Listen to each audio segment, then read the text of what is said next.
Hi hello guys, welcome back to my channel. ಹೇಗಿದ್ದೀರಾ ಎಲ್ಲರೂ? Hope ಎಲ್ಲರೂ ಚೆನ್ನಾಗಿದ್ದೀರಾ ಅಂತ ಅಂದ್ಕೊಳ್ತೀನಿ. ನಾನು ಕೂಡ ಅಷ್ಟೇ ತುಂಬಾ ಚೆನ್ನಾಗಿದ್ದೀನಿ. ಗಾಯ್ಸ್, ಇವತ್ತಿನ ಟಾಪಿಕಲ್ಲಿ ನೀವು ಆಲ್ರೆಡಿ ತಮ್ಮನೇಲಿ ನೋಡಿರ್ತೀರ ಅಲ್ವಾ? ಬೇಗನೆ ನಮಗೆ ನಮ್ಮ ಸಾಲ ಅನ್ನೋದು ತೀರಬೇಕು. ನಮಗೂ ಕೂಡ ಈಗ ತುಂಬ ಜನಕ್ಕೆ ಕಷ್ಟಗಳಿರುತ್ತೆ ಅಲ್ವಾ? ತುಂಬ ಸಾಲನ ಮಾಡ್ಕೊಂಡಿರ್ತೀರಾ, ತೀರ್ಸೋಕ್ಕಾಗ್ತಾ ಇರೋದಿಲ್ಲ, ಈ ಥರ ಎಲ್ಲ ಪ್ರಾಬ್ಲಮ್ನ ಫೇಸ್ ಮಾಡ್ತಾ ಇರ್ತೀರ ಅಲ್ವಾ? ಅವರಿಗೆಲ್ಲ ಗಾಯ್ಸ್ ಈ ಒಂದು ರೆಮಿಡಿ ನಿಜವಾಗ್ಲೂ ಅದ್ಭುತವಾಗಿ ಕೆಲಸ ಮಾಡುತ್ತೆ ಅಂತಲೇ ಹೇಳ್ಬೋದು, ಆಯಿತಾ? ಯಾಕಂದರೆ ನಾನು ಇದನ್ನು ತುಂಬ ವರ್ಷಗಳಿಂದ ಮಾಡ್ತಾ ಬರ್ತಾ ಇದ್ದೀನಿ ಗಾಯ್ಸ್. ನನಗೆ ತುಂಬಾ ಒಳ್ಳೆಯದಾಗಿದೆ, ಗುಡ್ ರಿಸಲ್ಟ್ ಸಿಕ್ಕಿದೆ. ಸೊ ಅದಕ್ಕೋಸ್ಕರ ನಿಮ್ಮೆಲ್ಲರಿಗೂ ಕೂಡ ಶೇರ್ ಮಾಡೋಣ. ಯಾಕಂದರೆ ನಿಮ್ಮ ಥರ ಕಷ್ಟದಲ್ಲಿರೋರು ತುಂಬ ಜನ ಇರ್ತಾರೆ ಅಲ್ವಾ? ಸೊ ಅದಕ್ಕೋಸ್ಕರ ನಿಮಗೆಲ್ಲರಿಗೂ ಶೇರ್ ಮಾಡಿದ್ರೆ ನಿಮಗೂ ಕೂಡ ನನ್ನ ಕಡೆಯಿಂದ ಹೆಲ್ಪ್ ಆಗುತ್ತೆ ಅಂತ ಶೇರ್ ಮಾಡ್ತಾ ಇದ್ದೀನಿ. ಹಾಗೆಯೇ ನನ್ನ ಚಾನಲ್ನ ಹೊಸದಾಗಿ ನೋಡ್ತಾ ಇರೋರು ದಯವಿಟ್ಟು ಸಬ್ಸ್ಕ್ರೈಬ್ ಮಾಡ್ಕೊಳ್ಳಿ. ಆಲ್ರೆಡಿ ಸಬ್ಸ್ಕ್ರೈಬ್ ಮಾಡ್ಕೊಂಡಿರೋರಿಗೆ ನನ್ನ ಧನ್ಯವಾದಗಳನ್ನ ತಿಳಿಸ್ತೀನಿ. ಹಾಗೆಯೇ ಗಾಯ್ಸ್, ಮೇನಾಗಿ ಹೇಳಬೇಕು ಅಂದರೆ ನಿಮ್ಮ ಒಂದು ಲೈಕ್ ಅನ್ನೋದು ಇನ್ನೊಬ್ರ ಕಷ್ಟಕ್ಕೆ ಹೆಲ್ಪ್ ಆಗುತ್ತೆ, ಇನ್ನೊಬ್ರ ಕಷ್ಟಕ್ಕೆ ನೆರವಾಗುತ್ತೆ ಅಂತ ಅಂದರೆ ಲೈಕ್ ಕೊಡೋದ್ರಲ್ಲಿ ಏನೂ ತಪ್ಪಿಲ್ಲ ಅನ್ನೋದು ನನ್ನ ಭಾವನೆ, ಆಯಿತಾ? ಯಾಕಪ್ಪ ಅಂತಂದರೆ ನೀವು ಆದಷ್ಟು ಲೈಕ್ ಕೊಟ್ಟಷ್ಟು ವಿಡಿಯೋ ಅನ್ನೋದು ಲೀಕ್ ಆಗುತ್ತೆ. ನಿಮ್ಮ ಥರ ಕಷ್ಟದಲ್ಲಿರೋರು ತುಂಬ ಜನ ಇರ್ತಾರೆ ಅಲ್ವಾ? ಅಟ್ಲೀಸ್ಟ್ ನಮ್ಮ ಕಡೆಯಿಂದ ಏನಾದರೂ ಒಂದು ಹೆಲ್ಪ್ ಆಗ್ಬೋದು ಅವರಿಗೆ ಅಂತ ಅಷ್ಟೇ, ಆಯಿತಾ? ಇನ್ನು ನೀವು ಲೈಕ್ ಕೊಡೋಕ್ಕೆ ಏನಾದ್ರು ಕಾಸು ಕೊಡಬೇಕಾ, ಇಲ್ಲ ಸಬ್ಸ್ಕ್ರೈಬ್ ಮಾಡ್ಕೊಳ್ಳೋಕೆ ಕಾಸು ಕೊಡಬೇಕಾ? ಇಲ್ಲ ಅಲ್ವಾ? ಅಟ್ಲೀಸ್ಟ್ ನಮ್ಮ ಕಡೆಯಿಂದ ಹೆಲ್ಪ್ ಆದರೆ ದೇವರು ಇನ್ನೊಂದು ರೂಪದಲ್ಲಿ ಬೇರೆಯವ್ರ ಮುಖಾಂತರ ನಮಗೆ ಕಷ್ಟ ಅಂತ ಬಂದಾಗ ನಮ್ಮ ಕಷ್ಟಕ್ಕೆ ಇನ್ನೊಬ್ಬರು ಕೂಡ ನೆರವಾಗ್ತಾರೆ. ಹಾಗೆಯೇ ದೇವರೇ ನಮಗೂ ಕೂಡ ನೆರವಾಗ್ತಾರೆ ಅಲ್ವಾ? ಸೊ ಅದಕ್ಕೋಸ್ಕರ ಹೇಳ್ತಾ ಇರೋದು, ದಯವಿಟ್ಟು ಲೈಕ್ ಮಾಡಿ. ಹಾಗೆಯೇ ಅಂದರೆ ಸಬ್ಸ್ಕ್ರೈಬ್ ಮಾಡ್ಕೊಳ್ಳಿದ್ರೆ ಸಬ್ಸ್ಕ್ರೈಬ್ ಮಾಡಿಕೊಂಡು ಸಪೋರ್ಟ್ ಮಾಡಿ. ಆದಷ್ಟು ವಿಡಿಯೋನ ಶೇರ್ ಮಾಡಿ, ಆಯಿತಾ? ಯಾಕಂದರೆ ಈಗ ನಮ್ಮೊಬ್ಬರಿಗೆ ಕಷ್ಟ ಅಲ್ಲ ಅಲ್ವಾ? ಎಲ್ಲರಿಗೂ ಕೂಡ ಕಷ್ಟ ಅನ್ನೋದು ಬಂದೇ ಬರುತ್ತೆ. ಅದರಲ್ಲೂ ಮುಖ್ಯವಾಗಿ ಗಾಯ್ಸ್ ಏನಂದರೆ, ದೇವರು ಕಷ್ಟ ಅನ್ನೋದನ್ನ ಕೊಟ್ಟ ಮೇಲೆ ಒಂದು ಪರಿಹಾರ ಅನ್ನೋದನ್ನು ಕೊಟ್ಟಿರ್ತಾನೆ, ಆಯಿತಾ? ಅಂದರೆ ಪರಿಹಾರ ಶಾಸ್ತ್ರದಲ್ಲಾಗಿರಬಹುದು, ಸಿದ್ಧಿಶಾಸ್ತ್ರದಲ್ಲಾಗಿರಬಹುದು, ಮನುಷ್ಯನ ಏಳಿಗೆಗೆ ಅಂತಲೇ ಕೆಲವೊಂದು ಈ ರೀತಿ ಪ್ರಯೋಗಗಳನ್ನ ತಂತ್ರಗಳನ್ನ ಮಾಡ್ಕೊಳ್ಳಿಕ್ಕೆ ಹೇಳಿರ್ತಾರೆ, ಆಯಿತಾ? ಅದನ್ನು ನಾವು ತಿಳ್ಕೊಂಡು ಈ ರೀತಿ ನಾವು ಮನೆಯಲ್ಲೇ ಯೂಸ್ ಮಾಡುವಂಥ ಪದಾರ್ಥಗಳನ್ನ ಯೂಸ್ ಮಾಡಿಕೊಂಡು ಮಾಡುವಂಥ ರೆಮಿಡಿಗಳಿಂದ ನಮಗೆ ನಮ್ಮ ಸಾಲ ಅನ್ನೋದು ಮುಕ್ತಗೊಳ್ಳುತ್ತೆ, ಆಯಿತಾ? ನೀವು ಎಷ್ಟೇ ಲಕ್ಷ ಸಾಲ ಮಾಡಿರಿ, ಸರಿನಾ? ಈ ಒಂದು ತಂತ್ರದಿಂದ ನಿಮಗೆ ಆದಷ್ಟು ಬೇಗ ನಿಮ್ಮ ಸಾಲ ಅನ್ನೋದು ತೀರಿ ಹೋಗುತ್ತೆ, ಆಯಿತಾ? ಬೇಕಾದರೆ ನೀವು ಒಮ್ಮೆ ಟ್ರೈ ಮಾಡಿ, ನೀವೇ ನನಗೆ ಕಮೆಂಟ್ ಮಾಡ್ತೀರಾ, ಹೌದು ಮೇಡಮ್ ನೀವು ಹೇಳಿದ ನಿಜ, ನಾನು ಇದನ್ನು ಟ್ರೈ ಮಾಡಿದೆ, ನನಗೆ ತುಂಬಾ ಸಕ್ಸಸ್ಫುಲ್ ರಿಸಲ್ಟ್ ಸಿಕ್ತು ಅಂತ ನೀವು ಹೇಳ್ತೀರಾ. ಇದಕ್ಕೆ ನೀವು ತುಂಬಾ ದುಡ್ಡು ಖರ್ಚು ಮಾಡಿ ಮಾಡುವಂಥ ತಂತ್ರ ಏನೂ ಅಲ್ಲ ಗಾಯ್ಸ್, ಆಯಿತಾ? ಮನೆಯಲ್ಲೇ ಅಂದರೆ ನಾವು ಯೂಸ್ ಮಾಡುವಂಥ ಡೈಲಿ ನಾವು ಯೂಸ್ ಮಾಡುವಂಥ ಪದಾರ್ಥಗಳನ್ನೇ ಯೂಸ್ ಮಾಡಿಕೊಂಡು ಮಾಡುವಂಥ ಚಿಕ್ಕ ಪುಟ್ಟ ತಂತ್ರಗಳಾಗಿರುತ್ತೆ, ಓಕೆನಾ? ಅದು ಅಲ್ಲದೆ ಇನ್ನೊಂದೇನೆಂದರೆ ಗಾಯ್ಸ್, ನನ್ನ ಚಾನಲ್ನಲ್ಲಿ ಬಂದು ನಾನು ಸುಮ್ಮನೆ ಅವ್ರು ಹೇಳಿದ್ರು ಇವ್ರು ಹೇಳಿದ್ರು ಅಂತ ವಿಡಿಯೋ ಹಾಕೋದಿಲ್ಲ. ನಾನು ಒಂದು ಸಲ ಎಕ್ಸ್ಪೆರಿಮೆಂಟ್ ಮಾಡಿ ಎಕ್ಸ್ಪೀರಿಯೆನ್ಸ್ನ ತೊಗೊಂಡು ನನಗೆ ಗುಡ್ ರಿಸಲ್ಟ್ ಸಿಕ್ಕಿದ್ರೆ ಮಾತ್ರ ನಾನು ನಿಮಗೆ ಶೇರ್ ಮಾಡುವಂಥದ್ದು, ಸರಿನಾ? ಹಾಗೆಯೇ ದಯವಿಟ್ಟು ಕಮೆಂಟ್ ಬಾಕ್ಸ್ನಲ್ಲಿ 456 ಅಂತ ಕಮೆಂಟ್ ಮಾಡೋದನ್ನ ಮರಿಬೇಡಿ. 456 ಅನ್ನೋದು ಒಂದು ಅದ್ಭುತವಾದ ದೈವಿಕ ಶಕ್ತಿ ನಂಬರ್ ಅಂತಲೇ ಹೇಳ್ಬೋದು ಗಾಯ್ಸ್, ಆಯಿತಾ? ನಾನು ಆಲ್ರೆಡಿ 2 ವಿಡಿಯೋ ಮಾಡಿ ಹಾಕಿದ್ದೀನಿ. ಆ ರೀತಿ ನೀವು ಕೂಡ ಮ್ಯಾನಿಫೆಸ್ಟೇಷನ್ನ ಮಾಡ್ಕೊಳ್ಳಿ. ನಿಮ್ಮ ಕಷ್ಟಗಳು ಏನೇನಿದೆ ಎಲ್ಲ ಕೂಡ ತೀರಿ ಹೋಗುತ್ತೆ. ಮತ್ತು ಮಹಾಲಕ್ಷ್ಮಿ ಆಗಿರಬಹುದು, ಹಾಗೆಯೇ ಏಂಜಲ್ಸ್ಗಳಾಗಿರಬಹುದು, ಎಲ್ಲರೂ ಕೂಡ ನಿಮ್ಮ ಕಷ್ಟಕ್ಕೆ ನೆರವಾಗಲಿ ಅಂತ ಹೇಳ್ತಾ ಇವತ್ತಿನ ವಿಡಿಯೋನ ಸ್ಟಾರ್ಟ್ ಮಾಡ್ಕೊಳ್ಳೋಣ ಬನ್ನಿ ಗಾಯ್ಸ್. ಇಲ್ಲಿ ನಾನು ಮೊದಲಿಗೆ ನೋಡಿ, ಇದಕ್ಕೆ ಅಂದರೆ ಈ ತಂತ್ರ ಮಾಡ್ಕೊಳ್ಳಿಕ್ಕೆ ಬೇಕಾಗಿರುವಂಥ ಪದಾರ್ಥಗಳನ್ನ ನಾನು ನಿಮಗೆ ತೋರಿಸ್ತೀನಿ.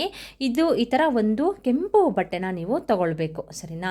ಕೆಂಪು ಅನ್ನೋದು ತುಂಬಾ ಒಂದು ಅಟ್ರ್ಯಾಕ್ಟಿವ್ ಕಲರ್ ಅಂತಲೇ ಹೇಳ್ಬೋದು. ಅದು ಅಲ್ಲದೆ ಗಾಯ್ಸ್, ಹಣನ ಆಕರ್ಷಣೆ ಮಾಡಲಿಕ್ಕೆ ಈ ಒಂದು ಕೆಂಪು ಬಟ್ಟೆ ಅನ್ನೋದು ತುಂಬಾ ಅದ್ಭುತವಾಗಿ ಕೆಲಸನ ಮಾಡುತ್ತೆ, ಸರಿನಾ? ಅಂತಂದರೆ ಈಗ ಮಾತೆ ಮಹಾಲಕ್ಷ್ಮಿಗೂ ಕೂಡ ಅಷ್ಟೇ ಕೆಂಪು ಅನ್ನೋದು ತುಂಬಾ ಕೆಂಪಾಗಿರ್ಬೋದು, ಹಸಿರಾಗಿರ್ಬಹುದು, ತುಂಬಾ ಮಾತೆ ಮಹಾಲಕ್ಷ್ಮಿಗೆ ತುಂಬಾ ಪ್ರಿಯವಾದದ್ದು. ಆದರೆ ನೀವು ಈ ತಂತ್ರನ ಮಾಡ್ಕೊಳ್ಳಿಕ್ಕೆ ಕೆಂಪು ಬಣ್ಣದ ಬಟ್ಟೆನ ನೀವು ಯೂಸ್ ಮಾಡಬೇಕಾಗತ್ತೆ, ಆಯಿತಾ? ಬ್ಲೌಸ್ ಪೀಸ್ ಆಗಿರಬಹುದು, ಇದಕ್ಕೇನು ನೀವು ದುಡ್ಡೇನು ಜಾಸ್ತಿ ಕೊಡೋಂಗಿಲ್ಲ ಅಲ್ವಾ? ಸೊ ಬ್ಲೌಸ್ ಪೀಸ್ ಆಗಿರಬಹುದು, ಇಲ್ಲ ಅಂತಂದರೆ ಇನ್ನೊಂದು ಥರ ಲೈನಿಂಗ್ ಬಟ್ಟೆ ಸಿಗುತ್ತೆ ಕೆಂಪುದು, ಆ ರೀತಿ ಕೂಡ ನೀವು ತೊಗೊಳ್ಬೋದು, ಏನು ತೊಂದರೆ ಇಲ್ಲ. ಬ್ಲೌಸ್ ಪೀಸ್ ಏನಾದರೂ ಮನೇಲೇ ಇದ್ದರೆ ಅದನ್ನು ನೀವು ಯೂಸ್ ಮಾಡ್ಕೊಳ್ಳಿ, ಸರಿನಾ? ಈ ರೀತಿ ಒಂದು ಕೆಂಪು ಬಣ್ಣದ ಬಟ್ಟೆನ ನೀವು ತಗೊಳ್ಬೇಕು. ಇದ್ರ ಜೊತೆಗೆ ಗಾಯ್ಸ್, ನೀವು ನೆಕ್ಸ್ಟು ಯಾವ ರೀತಿ ರೆಮಿಡಿನ ಮಾಡಬೇಕು ಅನ್ನೋದನ್ನು ನಾನು ನಿಮಗೆ ತಿಳಿಸ್ಕೊಡ್ತೀನಿ ನೋಡಿ. ಕಲ್ಲುಪ್ಪು ಅನ್ನೋದು ತುಂಬಾ ಪರಮ ಪವಿತ್ರವಾದದ್ದು, ಹಾಗೆಯೇ ತುಂಬಾ ಒಂದು ಪ್ರಾಮುಖ್ಯತೆನ ನಾವು ಕೊಡ್ತೀವಿ ಕಲ್ಲುಪ್ಪಿಗೆ ಅಲ್ವಾ? ಮತ್ತು ಮಹಾಲಕ್ಷ್ಮಿಯ ಸ್ವರೂಪ, ಮತ್ತು ಮಹಾಲಕ್ಷ್ಮಿಗೆ ತುಂಬಾ ಪ್ರಿಯವಾದುದು ಅಂತಲೇ ಹೇಳ್ಬೋದು ಅಲ್ವಾ? ಯಾಕಪ್ಪ ಅಂದರೆ ಮತ್ತು ಮಹಾಲಕ್ಷ್ಮಿನೂ ಕೂಡ ಹಾಗೆಯೇ ಕಲ್ಲುಪ್ಪು ಕೂಡ ಸಮುದ್ರದಲ್ಲೇ ಉದ್ಭವವಾಗಿರೋದು ಅಲ್ವಾ. ಸೊ ಅದಕ್ಕೋಸ್ಕರ ಮತ್ತು ಮಹಾಲಕ್ಷ್ಮಿಯ ಸೋದರಿ ಅಂತಲೇ ನಾವು ಹೇಳ್ತೀವಿ, ಆಯಿತಾ. ಅದು ಅಲ್ಲದೆ ಗಾಯ್ಸ್, ಈ ಕಲ್ಲುಪ್ಪಿನಿಂದ ಮಾಡುವಂಥ ತಂತ್ರಗಳು ಪರಿಹಾರಗಳಿಗೆ 100ಗೆ 200% ರಿಸಲ್ಟನ್ನು ಕೊಟ್ಟೇ ಕೊಡುತ್ತೆ ಅಲ್ವಾ. ನಾವು ಅಡಿಗೆಗೆ ಅಲ್ಲದೆ ನಾವು ಕೆಲವೊಂದು ದೃಷ್ಟಿಗಳನ್ನ ತೆಗೆಯೋದಕ್ಕೂ ಕೂಡ ನಾವು ಕಲ್ಲುಪ್ಪನ್ನ ಯೂಸ್ ಮಾಡ್ತೀವಿ. ಕೆಲವೊಂದು ತಂತ್ರಗಳನ್ನ ಪರಿಹಾರಗಳನ್ನ ಮಾಡ್ಕೊಳ್ಳೋದಕ್ಕೋಸ್ಕರ ಕೂಡ ನಾವು ಕಲ್ಲುಪ್ಪನ್ನ ನಾವು ಯೂಸ್ ಮಾಡ್ತೀವಿ. ಅದು ಅಲ್ಲದೆ ಗಾಯ್ಸ್, ಈ ಕಲ್ಲುಪ್ಪಿನಿಂದ ಮಾಡುವಂಥ ತಂತ್ರಗಳು ತುಂಬ ಬೇಗನೆ ನಿಮಗೆ ರಿಸಲ್ಟನ್ನು ಕೊಡುತ್ತೆ, ಓಕೆನಾ. ಸೊ ಅದಕ್ಕೋಸ್ಕರ ಹೇಳ್ತಾ ಇರೋದು ನೋಡಿ. ಇದ್ರ ಜೊತೆಗೆ ಗಾಯ್ಸ್, ನಾನು ಇಲ್ಲಿ ಒಂದು ಬಟ್ಲು ಅಡಿಕೆನ ನಿಮಗೆ ತೊಗೊಂಡಿದ್ದೀನಿ, ಸರಿನಾ. ಅಂದರೆ ಈ ಬಟ್ಲು ಅಡಿಕೆ ಅನ್ನೋದು ಮತ್ತು ಮಹಾಲಕ್ಷ್ಮಿಗೆ ತುಂಬಾ ಪ್ರಿಯವಾದದ್ದು, ಆಯಿತಾ. ಈ ಬಟ್ಲ ಅಡಿಕೆನ ನೀವು ಈ ಒಂದು ತಂತ್ರಕ್ಕೆ ಯೂಸ್ ಮಾಡ್ಕೊಳ್ಳೋದ್ರಿಂದ ಹಣ ಅನ್ನೋದು ಬೇಗನೆ ನಿಮಗೆ ಅಟ್ರಾಕ್ಟ್ ಆಗುತ್ತೆ, ಹಾಗೆಯೇ ಆಕರ್ಷಣೆ ಆಗುತ್ತೆ. ನಿಮ್ಮ ಸಾಲನ ತೀರಿಸಲಿಕ್ಕೆ, ಅಂದರೆ ನೀವು ಎಷ್ಟೇ ಸಾಲ ಮಾಡ್ಕೊಂಡಿದ್ರು ಕೂಡ ಆ ಸಾಲ ಅನ್ನೋದು ತೀರಿ ಹೋಗಲಿಕ್ಕೆ ಈ ಒಂದು ಬಟ್ಲಡಿಕೆ ಅನ್ನೋದು ತುಂಬಾ ನಿಮಗೆ ಹೆಲ್ಪ್ ಮಾಡುತ್ತೆ. ಒಂದೇ ಒಂದು ಬಟ್ಲಡಿಕೆನ ನೀವು ತಗೊಳ್ಬೇಕಾಗತ್ತೆ. ಹಾಗೆಯೇ ಗಾಯ್ಸ್ ನೋಡಿ, ಇಲ್ಲಿ 3 ಲವಂಗನ ನಾನು ತೊಗೊಂಡಿದ್ದೀನಿ, ಸರಿನಾ. ಈ ಲವಂಗ ಅನ್ನೋದು ಧನ ಪ್ರಾಪ್ತಿ ಮಾಡುತ್ತೆ, ಧನಾಭಿವೃದ್ಧಿ ಆಗುತ್ತೆ, ಧನ ಪ್ರಾಪ್ತಿ ಆಗುತ್ತೆ ಮನೆಯಲ್ಲಿ. ಅಂದರೆ ಒಂದು ಹಣನ ಆಕರ್ಷಣೆ ಮಾಡುವಂಥ ಶಕ್ತಿ ಈ ಲವಂಗದಲ್ಲಿ ಇದೆ, ಸರಿನಾ. ನೋಡಿ, ಈ ರೀತಿ ಕ್ಲೀನಾಗಿ ಮೊಗ್ಗು ಇರೋದನ್ನ ನೋಡ್ಬಿಟ್ಟು ನೀವು ತೊಗೋಬೇಕಾಗುತ್ತೆ. ಯಾವುದೇ ಒಂದು ತಂತ್ರನ ಮಾಡಿ, ಯಾವುದೇ ಒಂದು ಪ್ರಯೋಗನ ಮಾಡ್ಕೊಳ್ಳಿ, ಈ ರೀತಿ ಮೊಗ್ಗು ಇರೋದನ್ನ ನೋಡ್ಬಿಟ್ಟು ನೀವು ತೊಗೊಳ್ಬೇಕು. 3 ಲವಂಗನ ನಾನು ತಗೊಳ್ತೀನಿ ಇದೊಂದು ತಂತ್ರ ಮಾಡಲಿಕ್ಕೆ. ಹಾಗೆಯೇ ಗಾಯ್ಸ್, ನೆಕ್ಸ್ಟ್ ಬಂದು ಏಲಕ್ಕಿನ ನಾನು ಇಲ್ಲಿ ತೊಗೊಂಡಿದ್ದೀನಿ. ಮತ್ತು ಮಹಾಲಕ್ಷ್ಮಿಗೆ ತುಂಬಾ ಪ್ರಿಯವಾದದ್ದು ಏಲಕ್ಕಿ ಅಲ್ವಾ. ಸೊ ಏಲಕ್ಕಿ ಒಡೆಯದೇ ಇರೋ ಥರ ನೋಡಿಕೊಂಡು ತೊಗೋಬೇಕು, ಕ್ಲೀನಾಗಿರೋದನ್ನ ನೀವು ತೊಗೊಂಡು ಒಂದು 3 ಏಲಕ್ಕಿನ ನೀವು ಇದಕ್ಕೆ ಯೂಸ್ ಮಾಡಬೇಕು, ಆಯಿತಾ. ಅಂದರೆ ಹಣನ ಒಂದು ಮ್ಯಾಗ್ನೆಟ್ ಥರ ಎಳೆಯುವಂಥ ಶಕ್ತಿ ಈ ಏಲಕ್ಕಿಗೆ ಇದೆ, ಸರಿನಾ. ಇಷ್ಟು ಪದಾರ್ಥನ ನೀವು ಯೂಸ್ ಮಾಡಿಕೊಂಡು ಯಾವ ರೀತಿ ಮಾಡಬೇಕು ಆ್ಯಂಡ್ ಈ ಒಂದು ಅಂದರೆ ಕೆಂಪು ಬಟ್ಟೆನಲ್ಲಿ ಈ ಪದಾರ್ಥಗಳನ್ನ ಹಾಕ್ಕೊಂಡು ನೀವು ಒಂದು ಮೂಟೆ ಥರ ನೀವು ಕಟ್ಕೋಬೇಕು, ಚಿಕ್ಕ ಮೂಟೆ ಥರ ಮಾಡಿಕೊಂಡು ಅದನ್ನು ಎಲ್ಲಿ ಇಡಬೇಕು ಅಂತ ನಾನು ನಿಮಗೆ ತಿಳಿಸ್ಕೊಡ್ತೀನಿ. ನೋಡಿ, ಇಲ್ಲಿ ನಾನು ಒಂದು ಬಟ್ಟೆನ ತೊಗೊಂಡಿದ್ದೀನಿ ಅಲ್ವಾ. ಕೆಂಪು ಬಟ್ಟೆನ ತೊಗೊಂಡು ಗಾಯ್ಸ್, ನಾನು 1 ಇಡಿ ಆಗುವಷ್ಟು ನೋಡಿ, 1 ಇಡಿ ಆಗುವಷ್ಟು ನಾನು ಕಲ್ಲುಪ್ಪನ್ನ ಇದಕ್ಕೆ ಸೇರಿಸ್ಕೊಳ್ತೀನಿ, ಓಕೆನಾ. ನೋಡಿ, 1 ಇಡಿ ಆಗುವಷ್ಟು ತೊಗೊಳ್ಳಿ ಸಾಕು. ಅದ್ರ ಜೊತೆಗೆ ಗಾಯ್ಸ್, ನಾನು ಬಟ್ಲಡಿಕೆನೂ ಕೂಡ ಇದರೊಳಗಡೆ ಇಡ್ತೀನಿ. ಹಾಗೆಯೇ ಇದ್ರ ಜೊತೆಗೆ ನಾನು 3 ಲವಂಗನ ನಾನು ಇಡ್ತೀನಿ ಇದ್ರ ಜೊತೆಗೆ. ಹಾಗೆಯೇ 3 ಏಲಕ್ಕಿನ ನಾನು ಇಡ್ತೀನಿ, ಓಕೆನಾ. ಇಷ್ಟೇ ಗಾಯ್ಸ್, ಇಷ್ಟು ಪದಾರ್ಥನ ನೀವು ಯೂಸ್ ಮಾಡಿಕೊಂಡು ಇದನ್ನು ನೀವು ಒಂದು ಮೂಟೆ ಥರ ನೀವು ಕಟ್ಕೊಳ್ಬೇಕು. ಗಾಯ್ಸ್, ಇಲ್ಲಿ ನಾನು ಒಂದು ಮೂಟೆ ಥರ ಇದನ್ನು ಕಟ್ಕೊಂಡೆ, ಆಯಿತಾ. ಇನ್ನೂ ಚಿಕ್ಕದು ಬೇಕಾದ್ರೆ ಬಟ್ಟೆ ನೀವು ತೊಗೋಬೋದು, ಯಾಕಂದರೆ 1 ಇಡಿ ಆಗುವಷ್ಟು ಉಪ್ಪು ಇದರೊಳಗಡೆ ಅಂದರೆ ಹೋಗಬೇಕು, ಅಂದರೆ ಹಿಡಿಬೇಕು ಅಷ್ಟು ಬಟ್ಟೆನ ನೀವು ತೊಗೊಳ್ಳಿ. ಆಮೇಲೆ ಏನು ಮಾಡಬೇಕು ನೀವು ಅಂತಂದರೆ, ಇದನ್ನು ತೊಗೊಂಡೋಗ್ಬಿಟ್ಟು ಗಾಯ್ಸ್ ನೀವು ಲಕ್ಷ್ಮಿ ಫೋಟೋ ಮುಂದೆ, ಅಂದರೆ ಮನೆಯಲ್ಲಿ ಯಾವಾಗಲೂ ಅಷ್ಟೇ ಗಾಯ್ಸ್, ಒಂದು ಹೇಳ್ತೀನಿ ನಿಮಗೆ, ಮನೆನ ಆದಷ್ಟು ಕ್ಲೀನಾಗಿ ಇಟ್ಕೊಳ್ಳಿ, ಆಯಿತಾ. ಸ್ವಚ್ಛತೆ ಎಲ್ಲಿ ಇರುತ್ತೋ ಅಲ್ಲಿ ಲಕ್ಷ್ಮೀ ದೇವಿ ಖಂಡಿತವಾಗ್ಲೂ ನೆಲೆ ಊರೇ ಊರ್ತಾಳೆ, ಆಯಿತಾ. ನಿಮಗೆ ಯಾವುದೇ ಒಂದು ಸಮಸ್ಯೆಗಳಾಗಿರಬಹುದು, ಆರೋಗ್ಯ ಸಮಸ್ಯೆ ಆಗಿರಬಹುದು, ಹಣಕಾಸಿನ ಸಮಸ್ಯೆ ಆಗಿರಬಹುದು, ಯಾವುದೇ ಒಂದು ನಿಮಗೆ ಏನೇ ಒಂದು ಸಮಸ್ಯೆನ ನೀವು ಅನುಭವಿಸ್ತಿದ್ರು ಕೂಡ ಅದೆಲ್ಲನೂ ಕ್ಲಿಯರ್ ಆಗುತ್ತೆ. ಮನೆ ಅನ್ನೋದು ಆದಷ್ಟು ಕ್ಲೀನಾಗಿ ಇಟ್ಕೊಳ್ಳಿ. ಸಿಂಕಲ್ಲಿ ಪಾತ್ರೆಗಳನ್ನ ನೈಟೇ ವಾಶ್ ಮಾಡ್ಕೊಳ್ಳಿ, ಅಲ್ಲಲ್ಲೇ ಬಿಡಬೇಡಿ. ಹಾಗೆಯೇ ಆದಷ್ಟು ತಿನ್ಬಿಟ್ಟು ಅಲ್ಲೇ ಬಿಸಾಕೋದು ಆ ಥರ ಎಲ್ಲ ಮಾಡೋಕ್ಕೆ ಹೋಗಬೇಡಿ. ಡಸ್ಟ್ಬಿನ್ಗೆ ಹಾಕ್ಕೊಳ್ಳಿ, ಕಸ ಗುಡಿಸಿ ಮನೇನ ಕ್ಲೀನಾಗಿ ಉಪ್ಪು ಮತ್ತು ಸ್ವಲ್ಪ ಅಂದರೆ ಅರಿಶಿನ ಹಾಕ್ಕೊಂಡು ಮನೇನ ಕ್ಲೀನಾಗಿ ಒರೆಸ್ಕೊಳ್ಳಿ. ಹಾಗೆಯೇ ಮನೆಯಲ್ಲಿ ಒಂದು ಪಾಸಿಟಿವಿಟಿ ಇರಬೇಕು ಅಂತಂದರೆ ನೀವು ಇಷ್ಟು ಕ್ಲೀನಾಗಿ ಇಟ್ಕೊಳ್ಳೋದ್ರ ಜೊತೆಗೆ ನೀವು ಡೈಲಿ ಮನೆಯಲ್ಲಿ ದೀಪನ ಹಚ್ಚಿ, ಆಯಿತಾ. ದೀಪ ಅನ್ನೋದು ಒಂದು ಪಾಸಿಟಿವಿಟಿನ ಕೊಡುತ್ತೆ ಮನೆಗೆ. ನಮ್ಮ ಕಷ್ಟಗಳಿಗೆ ದೀಪ ಅನ್ನೋದು ತುಂಬಾ ಹೆಲ್ಪ್ ಮಾಡುತ್ತೆ. ಯಾವುದೇ ಒಂದು ಕಷ್ಟ ಇದ್ದರೂ ಕೂಡ ನಮಗೆ ಅದು ಸಾಲ್ವ್ ಆಗುತ್ತೆ, ಆಯಿತಾ. ಮನೆಯಲ್ಲಿ ಸಾಂಬ್ರಾಣಿ ಹಾಕಿ, ನಮ್ಮ ಹಿಂದೂ ಸಂಪ್ರದಾಯದಲ್ಲಿ ಸಾಂಬ್ರಾಣಿಗಾಗಿರಬಹುದು, ದೀಪಗಳಿಗಾಗಿರಬಹುದು, ಹಾಗೆಯೇ ಗಂಧದ ಕಡ್ಡಿ, ಕರ್ಪೂರಗಳಿಗಾಗಿರಬಹುದು ತುಂಬಾ ಒಂದು ಪ್ರಾಮುಖ್ಯತೆನ ಕೊಡ್ತೀವಿ ಅಲ್ವಾ. ಒಂದು ಪಾಸಿಟಿವಿಟಿ ಅನ್ನೋದು ನಮಗೆ ನಮ್ಮ ಅಂದರೆ ನಾವು ಪೂಜೆ ಮಾಡೋ ಇದರಲ್ಲೇ ಇರುತ್ತೆ ಗಾಯ್ಸ್, ಆಯಿತಾ. ನಮ್ಮ ಮನೆಯಲ್ಲಿ ನಮಗೆ ಧನಾಭಿವೃದ್ಧಿ ಆಗಬೇಕು, ನಮ್ಮ ಮನೆ ಏಳಿಗೆ ಆಗಬೇಕು, ಒಂದು ಯಶಸ್ಸಿನ ಕಾಣಬೇಕು ಅಂತ ಅಂದರೆ ನಮ್ಮ ಮನೆ ತುಂಬಾ ಕ್ಲೀನಾಗಿರಬೇಕು. ಅದ್ರ ಜೊತೆಗೆ ನಾವು ದೇವರಿಗೆ ತುಪ್ಪದ ದೀಪನ ಹಚ್ಚಬೇಕು ಮನೆಯಲ್ಲಿ. ಶುಕ್ರವಾರ ಮಾತ್ರ ಯಾವುದೇ ಕಾರಣಕ್ಕೂ ನೀವು ಶುಕ್ರವಾರ, ಅಮಾವಾಸ್ಯೆ, ಹುಣ್ಣಿಮೆ ಹಬ್ಬಗಳಲ್ಲಿ ನೀವು ತುಪ್ಪದ ದೀಪನ ಮನೆಯಲ್ಲಿ ಹಚ್ಕೊಳ್ಳಿ. ನಿಜವಾಗ್ಲೂ ನಿಮಗೆ ಒಳ್ಳೆಯದಾಗುತ್ತೆ. ಇಲ್ಲ ಮೇಡಮ್ ನಮ್ಮ ಕೈಲಿ ಆಗೋದಿಲ್ಲ ತುಪ್ಪ ದೀಪ ಹಚ್ಚೋಕ್ಕೆ ಅನ್ನೋರು, ವಾರಕ್ಕೆ ಒಂದು 10 ರೂಪಾಯಿ ಪ್ಯಾಕೆಟ್ ತುಪ್ಪ ಸಿಗುತ್ತೆ ಅಲ್ವಾ, ಅದನ್ನು ತೊಗೊಂಡು ಬಂದು ದೀಪನ ಹಚ್ಕೊಳ್ಳಿ. ತುಂಬಾ ಒಳ್ಳೆಯದಾಗುತ್ತೆ. ಮನೆಯಲ್ಲಿ ದೀಪನೆಲ್ಲ ಹಚ್ಕೊಳ್ಳಿ. ಇದನ್ನು ಬಂದು ನೀವು ಶುಕ್ರವಾರ ಮಾಡ್ಕೊಳ್ಳಿ, ತುಂಬಾ ಒಳ್ಳೆಯದು ಆಯಿತಾ. ಯಾಕಪ್ಪ ಅಂದರೆ ಮಾತೆ ಮಹಾಲಕ್ಷ್ಮಿ ವಾರ ಅಲ್ವಾ, ಸೊ ಅದಕ್ಕೋಸ್ಕರ ಶುಕ್ರವಾರ ಮಾಡ್ಕೊಳ್ಳಿ.